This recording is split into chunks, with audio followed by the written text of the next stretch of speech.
by the gardens. I have no idea how long I meditated upon those two faces of the human metal, but I was suddenly aroused by the stifled laughter of a young woman. I was stupefied at the picture presented to my eyes. By virtue of one of the strangest of nature's freaks, the thought, half draped in black, which was tossing about in my brain, emerged from it, and stood before me personified, living. It had come forth like Minerva from Jupiter's brain, tall and strong. It was at once 100 years old and 22. It was alive and dead. Escaped from his chamber like a madman from his cell, the little old man had evidently crept behind a long line of people who were listening attentively to Marianina's voice as she finished the cavatina from Tancred. He seemed to have come up through the floor, impelled by some stage mechanism. He stood for a moment, motionless and sombre, watching the festivities, a murmur of which had perhaps reached his ears. His almost somnambulistic preoccupation was so concentrated upon things that, although he was in the midst of many people, he saw nobody. He had taken his place unceremoniously beside one of the most fascinating women in Paris, a young and graceful dancer with slender figure, a face as fresh as a child's, all pink and white, and so fragile, so transparent that it seemed that a man's glance must pass through her as the sun's rays pass through flawless glass.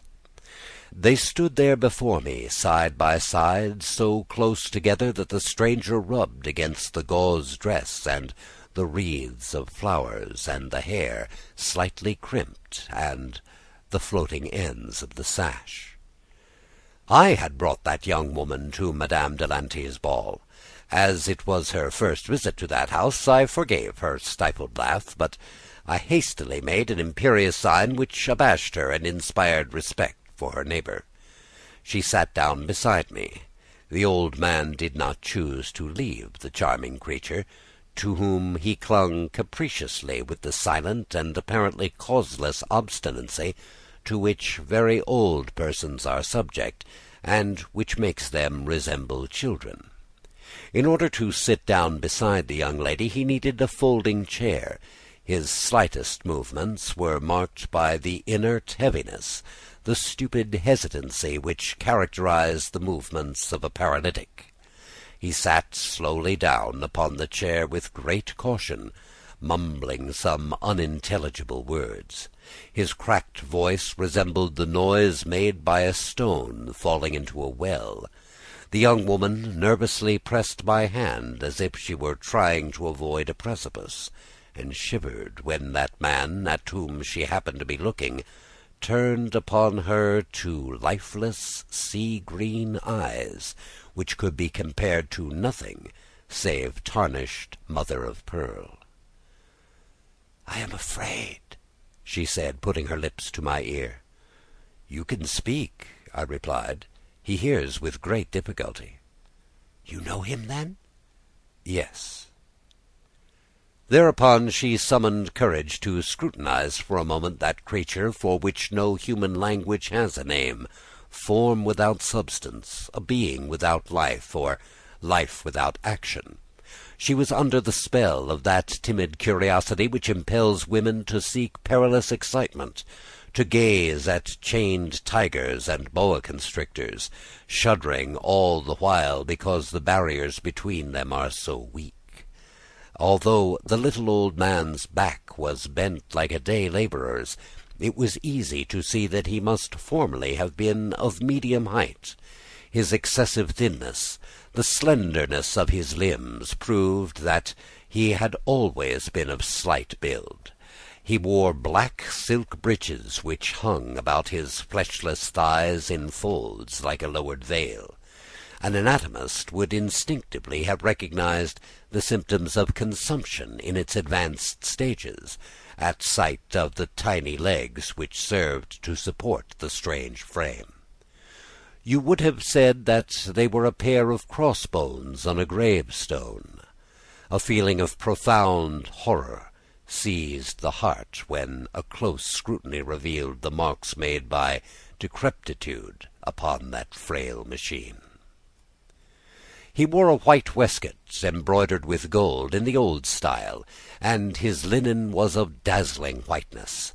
A shirt frill of English lace, yellow with age, the magnificence of which a queen might have envied, formed a series of yellow ruffles on his breast, but upon him the lace seemed rather a worthless rag than an ornament. In the centre of the frill a diamond of inestimable value gleamed like a sun. That superannuated splendor, that display of treasure, of great intrinsic worth, but utterly without taste, served to bring out in still bolder relief the strange creature's face. The frame was worthy of the portrait. The dark face was full of angles and furrowed deep in every direction. The chin was furrowed. There were great hollows at the temples. The eyes were sunken in yellow orbits. The maxillary bones, which his indescribable gauntness caused to protrude, formed deep cavities in the centre of both cheeks. These protuberances, as the light fell upon them, caused curious effects of light and shadow, which deprived that face of its last vestige of resemblance to the human countenance. And then, too, the lapse of years had drawn the fine yellow skin so close to the bones that it described a multitude of wrinkles everywhere, either circular, like the ripples in the water caused by a stone which a child throws in, or star-shaped, like a pane of glass cracked by a blow, but everywhere very deep, and as close together as the leaves of a closed book.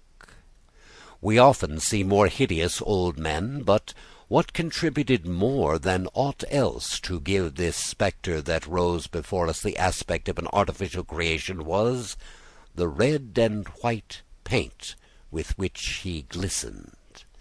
The eyebrows shone in the light with a lustre which disclosed a very well-executed bit of painting.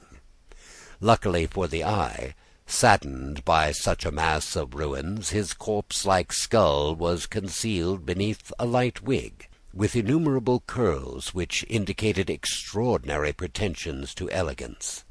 Indeed, the feminine coquettishness of this fantastic apparition was emphatically asserted by the gold earrings which hung at his ears, by the rings containing stones of marvellous beauty which sparkled on his fingers, like the brilliants in a river of gems around a woman's neck. Lastly, this species of Japanese idol had constantly upon his blue lips a fixed, unchanging smile, the shadow of an implacable and sneering laugh, like that of a death's head. As silent and motionless as a statue, he exhaled the musk-like odour of the old dresses which a duchess's heirs exhume from her wardrobe during the inventory. If the old man turned his eyes toward the company, it seemed that the movements of those globes, no longer capable of reflecting a gleam, were accomplished by an almost imperceptible effort, and, when the eyes stopped, he who was watching them was not certain finally that they had moved at all.